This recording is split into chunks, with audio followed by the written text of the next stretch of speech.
ನಿಮ್ಮ ಆರೋಗ್ಯಕ್ಕೊಂದು ಸಲಹೆ.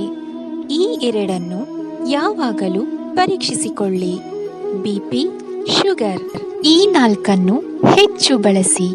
ಹಸಿರು ಸೊಪ್ಪು, ಹಣ್ಣು, ತರಕಾರಿ, ಬೀಜಗಳು ಈ ಮೂರನ್ನು ಮರೆತು ಬಿಡಿ.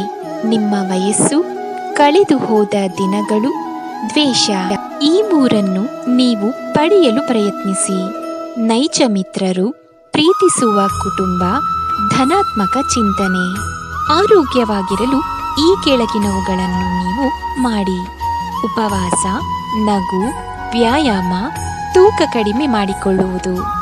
ನಿದ್ರೆ ಮಾಡಲು ನಿದ್ರೆ ಬರುವವರೆಗೂ ಕಾಯಬೇಡಿ. ವಿಶ್ರಾಂತಿ ತೆಗೆದುಕೊಳ್ಳಲು ಸುಸ್ತಾಗುವವರೆಗೂ ಕಾಯಬೇಡಿ. ಸ್ನೇಹಿತನನ್ನು ಭೇಟಿಯಾಗಲು ಆತ ಕಾಯಿಲೆ ಬೀಳುವವರೆಗೂ ಕಾಯಬೇಡಿ. ದೇವರನ್ನು